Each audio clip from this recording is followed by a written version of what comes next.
पार्ले जी biscuit, इसे चाय में, दूध में या फिर पानी में डिप करके खाने का अपना ही अलग मज़ा है। ज़माना बदल गया, लेकिन यह बिस्किट आज़ादी के पहले जैसा था। आज आज़ादी के बाद भी वही टेस्ट और वही क्वालिटी। हालांकि इसमें इस्तेमाल होने वाले raw materials, man power, machinery और ट्रांसपोर्टेशन कॉस्ट 10 गुना से भी ज़्यादा बढ़ गए। लेकिन पिछले 30 साल से इसका छोटा पैक सिर्फ 5 रुपये का है। लेकिन हैरानी की बात है कि इतना सस्ता पार्ले जी बिस्किट बेचकर भी कंपनी लॉस में नहीं बल्कि बहुत ज़्यादा प्रॉफिट में है। साल 2013 में जहां कंपनी का रेवेन्यू 5,000 करोड़ था, वही आज 16,000 करोड़ भी क्रॉस कर चुकी है कंपनी। ऐसा होने के पीछे पार्ले कंपनी की सोची समझी स्ट्रेटेजी है। Hello friends, welcome back to the channel. तो आप में से हर किसी ने पार्ले जी तो खाया ही होगा। तो क्या आपने कभी सोचा कि पार्ले जी का नाम, कंपनी का नाम पार्ले ही क्यों रखा गया? और पार्ले जी के पैकिंग के ऊपर जो लड़की रहती है वो कौन है? क्योंकि उसके ऊपर तो काफ़ी सारे रूमर्स भी कि पार्ले जी के ओनर की बेटी है एंड भी और कई सारे रूमर्स हैं। तो आज इस वीडियो में हम देखेंगे कि पार्ले जी की सक्सेस स्टोरी क्या है, क्या डार्क हिडन फैक्ट्स है यहाँ पे पार्ले जी कंपनी के बारे में, पूरी डिटेल्स देखेंगे। वीडियो शुरू करने से पहले अगर आप लोग चैनल पर नए हो तो चैनल को सब्सक्राइब कर लीजिए, बेल आइकन बटन दबाना ना भूलिए ताकि इस तरह के और कोई भी नए अपडेट्स आते हो, कोई भी नए वीडियोस हम डालते तो आप लोगों को नोटिफाई कर पाएंगे। तो चलिए वीडियो स्टार्ट करते हैं, जानते हैं पार्ले जी की सक्सेस स्टोरी। कंपनी की कहानी शुरू होती है आजादी से पहले, जब मार्केट में विदेशी चीजों खूब महंगे दाम पर मिलती थी। बिस्किट और कैंडी जैसी छोटी चीजें भी इतनी महंगी थी कि सिर्फ अंग्रेज ही उसका इस्तेमाल कर पाते थे। और यह बात मुंबई के एक सिल्क व्यापारी मोहनलाल दयाल जी को हमेशा खटकती थी। उस समय अंग्रेजों से आजादी के लिए देश में कई तरह के आंदोलन चल रहे थे और गांधी जी के नॉन कॉपरेशनल आंदोलन से मोहनलाल इतने इम्प्रेस हुए कि अपने ही देश में कॉन्फेक्शनरी का बिजनेस शुरू करने का फैसला कर लिया, ताकि अंग्रेज़ों को आर्थिक चोट तो लगे ही, साथ ही हमारे देश के गरीब लोग भी इसका सस्ते दाम पर कैंडीज और बिस्किट के मज़े ले सकें।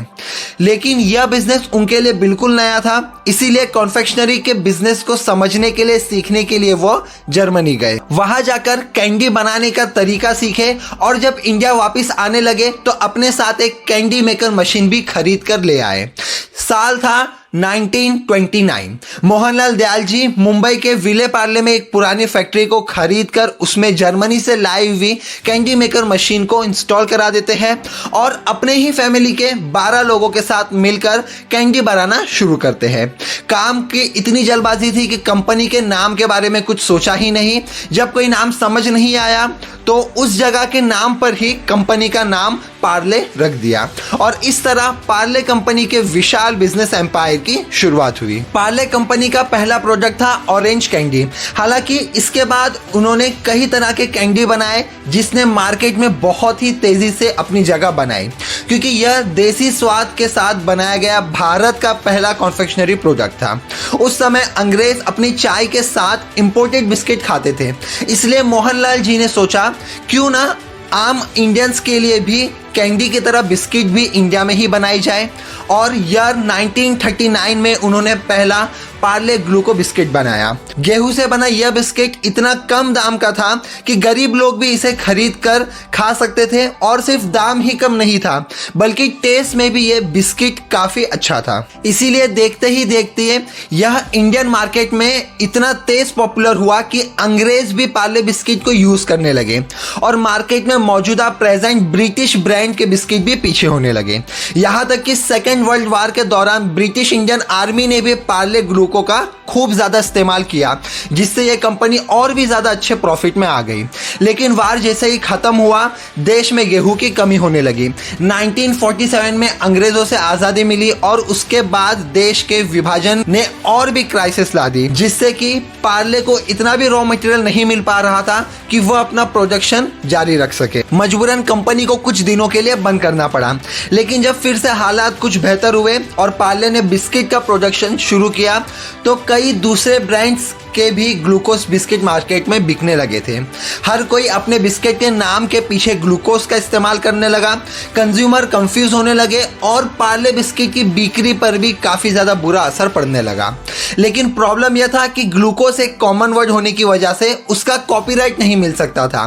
पार्ले ने भीड़ से अलग और प्रीमियम दिखने के लिए 2 स्ट्रेटेजी पर काम किया। सबसे पहले तो उसने अपने नॉर्मल पैकेजिंग को चेंज करके एक पीले वैक्स पेपर का इस्तेमाल करना शुरू किया और जहां फोटो पर पहले गाय और गवालन की फोटो हुआ करती थी, उसकी जगह लाल रंग का पार्ले ब्रांडिंग के साथ एक छोटी सी लड़की की तस्वीर को छापने लगे। हालांकि यह तस्वीर एक काल्पनिक पिक्चर थी जिसे एवरेस्ट ब्रांड सॉल्यूशन ने तैयार किया था। और उनकी दूसरी स्ट्रेटेजी की बात करें तो ईयर 1982 में उन्होंने पार्ले ग्लूकोज का नाम बदलकर पार्ले जी कर दिया, जहां जी ग्लूकोज को रिप्रेजेंट करता है। एक बार तो सिर्फ 50 पैसे दाम बढ़ाने की जब कोशिश की गई थी, तब लोग सड़क पर उतरकर विरोध करने लगे। तो ऐसे में सवाल ये उठता है कि कोई कंपनी भला अपने प्रोडक्ट का प्राइस इतने लंबे समय तक सेम कैसे रख सकती है।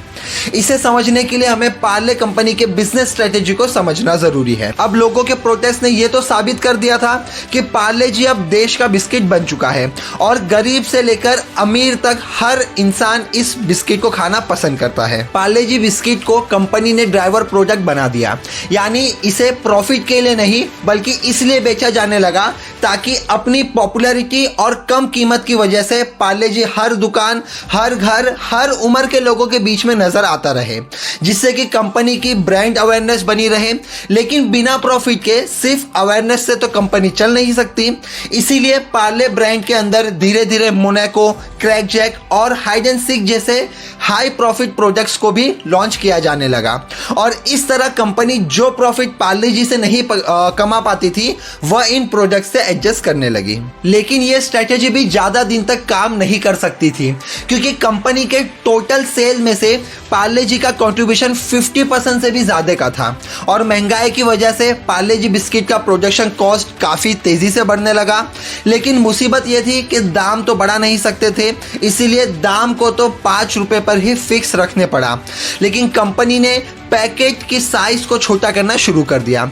90s में जो पार्ले जी 5 रुपए में 100 ग्राम के पैक में मिल रहा था, आज 5 रुपए में सिर्फ 55 ग्राम का पैक मिलता है, यानी कि दाम तो लगभग ऑलमोस्ट डबल हो गया। लेकिन लोगों को इस चीज का एहसास तक नहीं हुआ। इसके अलावा भी पार्ले ने कुछ बुनियादी चीजों पर इतनी बारीकी से ध्यान दिया कि उनका प्रोडक्शन कॉस्ट अपने कंपटीटर से हमेशा कम ही रहा है। जैसे कि वो रॉ मटेरियल्स काफी सस्ते रेट पर सीधे उसके सोर्स से बाय कर लेते हैं, जिससे कि बीच के मीडिएटर का कमीशन खत्म हो जाता है। कहते हैं ना कि जो पैसा रॉ मटेरियल की खरीदी में बचा लिया जाए वो कंपनी के लिए सीधा नेट प्रॉफिट की तरह होता है। और दोस्तों, आप तो जानते ही है कि कन्फेक्शनरी और फूड इंडस्ट्री में वेस्टेज एक बहुत ही बड़ी प्रॉब्लम है। लेकिन पार्ले की एक बहुत ही अच्छी बात यह भी है कि उनका वेस्टेज ऑलमोस्ट ना के बराबर निकलता है। आपको जान के एकदम हैरानी होगी कि पार्ले जी का 115 टन बिस्किट बनाने में सिर्फ 1% का वेस्टेज होता है। साथ ही उनका प्रोडक्शन लाइफ भी इतनी प्रॉपरली मैनेज है कि इसकी एफिशिएंसी भी काफ़ी ज़्यादा बढ़ जाती है, जो कि प्रोडक्शन के कॉस्ट में भी कंट्रोल करने में काफ़ी मदद करती है। पार्ले जी को जब यह रियलाइजेशन हुआ कि उसके कस्टमर काफ़ी प्राइस सेंसिटिव है, तो उसने अपने ब्रांडिंग और पैकेजिंग जैसे चीज़ों पर जो खर्चे होते थे उन्हें जितना हो सकता था उतना कम कर दिया। और इसी वजह से जहां पहले पार्ले जी बिस्किट वैक्स पेपर की प्रीमियम पैकेजिंग में आता था, आज वो एक सस्ती सी प्लास्टिक की पैकेजिंग में आने लगी है। दरअसल जितनी भी जगहों से डिस्ट्रीब्यूशन के एक बड़े हिस्से को कवर किया जा सकता था, पार्ले जी ने उन सभी जगहों पर अपनी फैक्ट्री लगा दी हुई है। यही वजह है कि आज आप लोगों को मुंबई, कर्नाटका, राजस्थान और हरियाणा जैसी कई जगहों पर पार्ले जी की फैक्ट्रीज दिखाई देती है और इनमें से कोई भी फैक्ट्री मेन सिटी से 60 किलोमीटर से ज़्यादा डिस्टेंस पर आपको नहीं मिलेगी, जिससे कि फ़ायदा ये होता है कि उनके ट्रांसपोर्टेशन और लॉजिस्टिक कॉस्ट काफ़ी जो है बच जाते हैं। 2003 में पार्ले जी को दुनिया में सबसे ज़्यादा बेचे जाने वाला बिस्किट डिक्लेयर किया गया और जैसे जैसे वक्त बीतता गया पार्ले जी एक साम्राज्य बन गया। लोगों की ज़रूरत के हिसाब से हर साइज के पैकेट और ऑप्शन मार्केट में रखे गए। पार्ले जी बिस्किट की सक्सेस का अंदाज़ा आप इस बात से लगा सकते हैं कि अपनी 130 से भी ज़्यादा फैक्ट्रीज के ज़रिए ये हर महीने 100 करोड़ पैकेट का प्रोडक्शन करते हैं। देश में 50 लाख से भी ज़्यादा रिटेल शॉप के ज़रिए पार्ले जी बिस्किट को बेचा जाता है और हर सेकेंड ऑलमोस्ट 4500 लोग इस बिस्किट को खाते हैं। ये वीडियो आप देख रहे हैं तो इस वीडियो को देखते वक्त भी अभी दुनिया में 4500 लोग जो है इस बिस्किट को खा रहे होंगे। इंडिया के अलावा दुनिया के 7 और कंट्रीज में भी इनके मैन्युफैक्चरिंग प्लांट है। 2013 में जब कंपनी ने बताया कि सिर्फ बिस्किट से ही उन्होंने करीब 5000 करोड़ की सेल की है तो हर कोई हैरान हो गया था, क्योंकि पार्ले जी यह करिश्मा करने वाला भारत का पहला FMCG ब्रांड था और लॉकडाउन के दौरान भी कंपनी का सेल्स गिरने की बजाय इसे सेल्स में और तेजी से उछाल देखने को मिला, क्योंकि सबने अपना भरोसा पार्ले जी बिस्किट पर ही जताया था। सो गाइस, ये थी पार्ले जी कंपनी की पूरी success story and I hope कि आप लोगों को वीडियो बहुत ही ज्यादा पसंद आया होगा। चैनल पे आप लोग नए हो तो चैनल को सब्सक्राइब कीजिए, बेल आइकन बटन दबाइए ताकि इस तरह के और कोई भी इंफॉर्मेटिव वीडियोस मैं अपलोड करूं तो आप लोगों को जो है तुरंत नोटिफिकेशन आए एंड आप लोग इसे एंजॉय कर पाए। तो चले गाइस, इसी के साथ मिलते हैं एक दूसरे वीडियो में। Till then stay tuned with the channel, take care, bye bye, thank you.